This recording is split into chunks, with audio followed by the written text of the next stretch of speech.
Assalomu alaykum. Bugun 6 nafar qiz farzanddan keyin o'g'illik bo'lgan mijozimning o'g'il oylarini 100% chiqarib bergan eng zo'r kalendarni men sizga shunchaki tekinga bermoqchiman.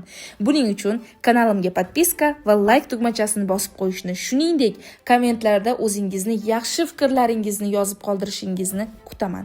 Albatta, o'g'il umidida bo'lgan opa-singillarimizga ayniqsa chiroyli izohlarni tilab yozib qoldiring, sababi kimga nimaniki tilasangiz o'zingizga ortig'i bilan qaytadi.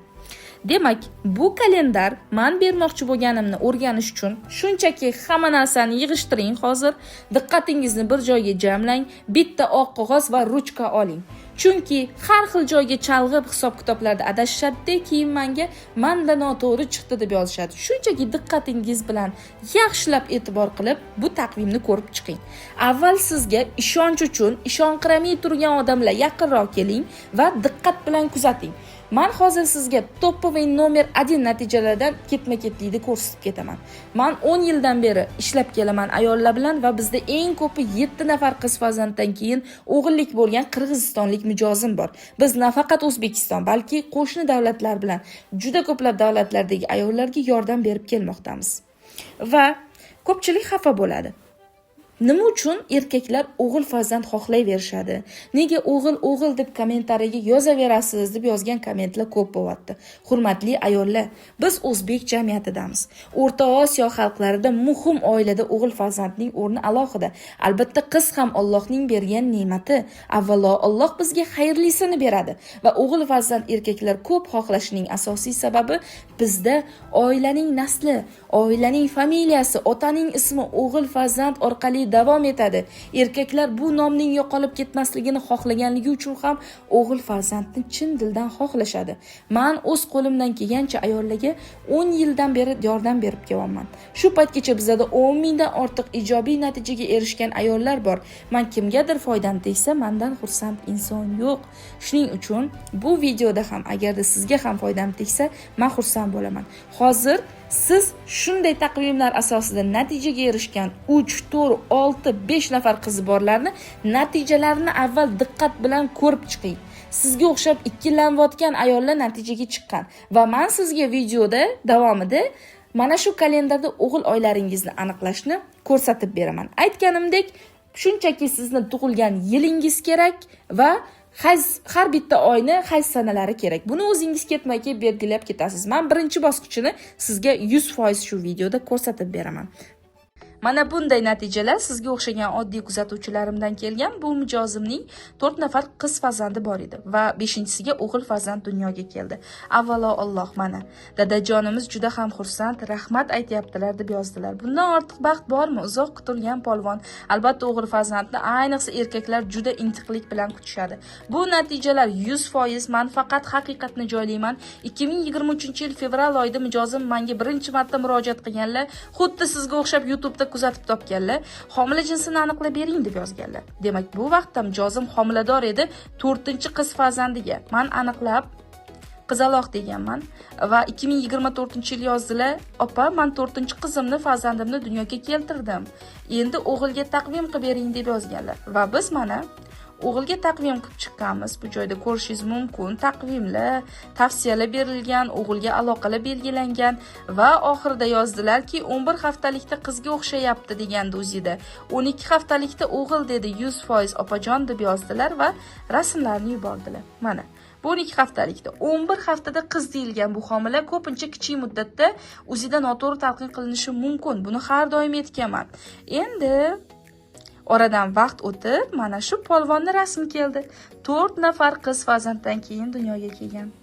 Shuning uchun avvalo Alloh umidingizni hech qachon uzmang va Allohga tavakkal qilib harakat qilib ko'rishni men tavsiya qilgan bo'lardim. Bu mijozimni ham ko'rib chiqamiz. Ikkita natijani ko'rsataman. Aslida juda ham ko'p ko'rib turibsiz. Ulgurmayman bitta videoda. Assalomu alaykum Gulnora opa.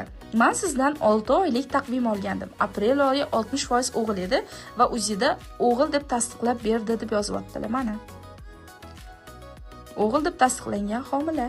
2 qizim bor deganlar va oradan vaqt o'tib, yil oxirida dekabr oyida yozdilarki, 6 oylik plan olgandim o'g'il uchun va 2 qizdan keyin mana shu shirintoy dunyoga keldi. Chiroyli qilib rasmga olib yuborganlar. 2 nafar qizim bor deb yana yozyaptilar. 1 oylik bo'ldi, sizni endi topdim gruppangizni. Ismlari Muhammad Said.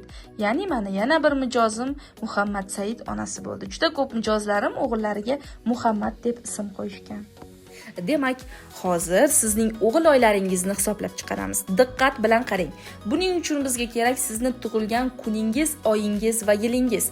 Men misol qilib olaman, siz o'zingiznikini yozing.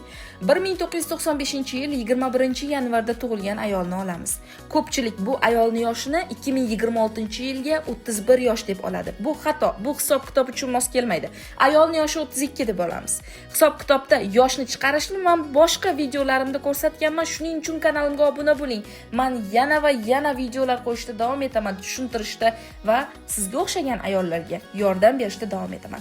Demak, ayolning yoshini 32 deb olaman, qarang. 32 yosh ikkita raqamdan iborat. 3 va 2 raqami. Biz bu ikkita raqamni bir-biriga qo'shamiz. Qo'shgan vaqtimizda necha raqam hosil bo'ladi? 5 raqami. Va taqvimda 1 dan 12 gacha raqam bor. Biz 5 raqamini olamiz va 5 raqamini to'g'risida ko'k berilgan katakchalar o'g'il oylarini anglatadi. Ya'ni birinchi katakcha yanvar oyi ko'k. Yanvar, aprel, may va sentyabr oylari, ya'ni bir yilda 4 oy bu usulda o'g'ilga kelib turibdi. Men nima qilaman? Men o'zim taqvimni shaxsan tuzishimda, maxsus siz uchun taqvim tuzganimda, men yana usullar qo'shaman va bu 4 oydan bu kamroq oy chiqdi bo'ladi. Ba'zilarda 8 oy, 6 oy, 5-6 oylab ham chiqib ketadi. Bularda 4 oy chiqdi. Men yana usullar qo'shib bu 4 oydan bitta eng yaxshisini qoldiraman.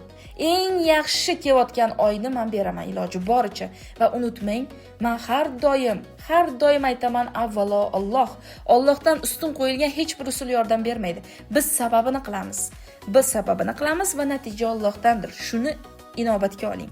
Va bu joyda 4 oy chiqdi. Meni hisob-kitobimda men bitta eng zo'rini chiqarib berishga harakat qilaman. Va natijalarimizda eng ko'pi mana 100% real natijalarni, real yozishmalarni sizga video qilib, haqiqatni ko'rsatib berdim. 100% mijozlarimni chatlariga, yozishma sanalarigacha ko'rsatib chiqyapman. Bu haqiqatligini tushunishingiz, o'g'illik bo'lish uchun harakat qilib ko'rish mumkinligini ayollar tushunishi uchun men yordam berib videolar chiqarmoqdaman. Va albatta, like tugmachasini, o'zingizni yaxshi izohlaringizni yozib qoldirishni yana bir marta eslatib o'taman. Shuningdek, siz kommentariyada berilgan lichka orqali menga murojaat qilishingiz mumkin. Men shaxsan o'zim har bitta mijozga bittadan javob yozib chiqaman.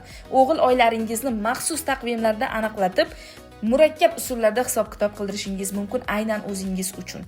Va shuningdek, Telegram guruhimga obuna bo'lishni unutmang. Men u joyda yana hisob-kitoblarni ko'rsatadigan to'g'ridan-to'g'ri primoy efirlar qilaman. Shuning uchun albatta kanalimga va meni Telegram guruhim, Telegram kanallarimga obuna bo'lib qo'ying. Ertami kechmi siz uchun ham buni yordami tegib qolishi mumkin. Chunki faqatgina homila jinsini aniqlash emas, ayollarning mental va fiziologik salomatligi bo'yicha men ko'plab foydali ma'lumotlarni sizlarga berib o'taman. E'tiboringiz uchun alohida rahmat.